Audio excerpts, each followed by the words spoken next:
Hello friends. मेरा नाम हर्षित है और मेरे यूट्यूब चैनल पे आपका स्वागत है।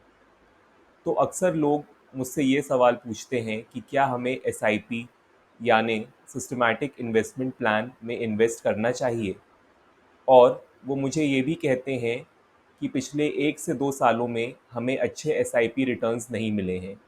तो आज के वीडियो में हम डिस्कस करेंगे वो सारे फैक्टर्स को जिन पे ये डिपेंड करता है कि आपको सिस्टमैटिक इन्वेस्टमेंट प्लान यानी एसआईपी में इन्वेस्ट करना चाहिए या नहीं। तो यहाँ हम एक एग्जाम्पल की हेल्प से समझने की कोशिश करेंगे कि हमें एसआईपी में इन्वेस्ट करना चाहिए या नहीं।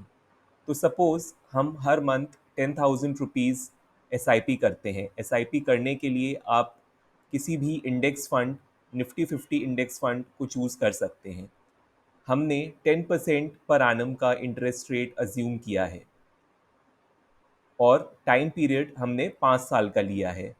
तो 5 साल के बाद हमारा जो टोटल इन्वेस्टमेंट है उसकी वैल्यू 6 लाख रुपीज़ हो जाती है। ये वो अमाउंट है जो हमने मंथली एसआईपी के थ्रू इन्वेस्ट किया है इंडेक्स फंड में। इसमें हमारे रिटर्न्स इंक्लूडेड नहीं है। अगर हम देखें तो हमारा जो टोटल अमाउंट है वो 5 इयर्स के बाद 7,80,824 हो जाता है। और अगर हम बात करें हमारे रिटर्न्स यानी कि हमारे प्रॉफिट्स की, तो 5 साल बाद हमारे प्रॉफिट्स 1,80,824 रुपीज़ हो जाते हैं। तो यहाँ पे बहुत से लोगों को ये लगता है कि 5 साल में 1,80,000 के profits on an investment of 6 lakh काफ़ी कम है। तो इसलिए मैंने अब टेन्योर को बढ़ा के 10 इयर्स कर दिया है। 10 साल के बाद आपका टोटल इन्वेस्टमेंट होता है 12 लाख का। जो टोटल अमाउंट है वो होता है 20,65,520, और जो टोटल प्रॉफिट है वो आपका हो जाता है 8,65,520। तो जैसा कि आप देख सकते हैं कि आपका इन्वेस्टमेंट सिर्फ 2x हुआ है। 5 साल में आपने 6 लाख रुपए इन्वेस्ट किए थे और 10 साल में आपने 12 लाख रुपए इन्वेस्ट किए हैं। मतलब आपने दोगुना इन्वेस्टमेंट किया है, लेकिन आपके प्रॉफिट्स 5x हो गए हैं, ऑलमोस्ट 5x। 5 साल में आपके प्रॉफिट 1,80,000 थे, जो कि बढ़ के 10 साल में 8,65,000 हो गए हैं।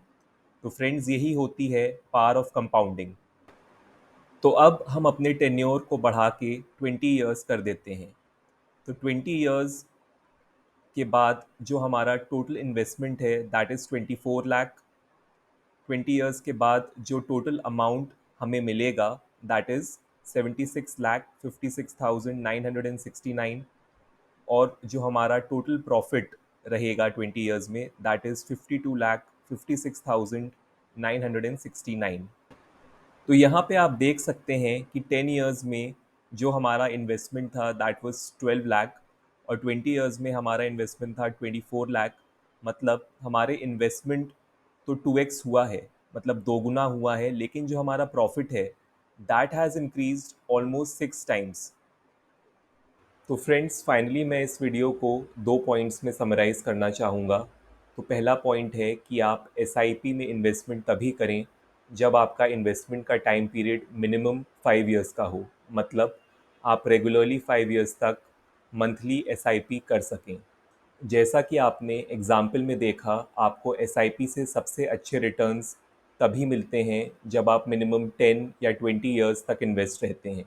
अगर आप सिर्फ 1, 2 या 3 साल तक इन्वेस्ट करना चाहते हैं तो फिर एसआईपी आपके लिए अच्छा इन्वेस्टमेंट ऑप्शन नहीं है।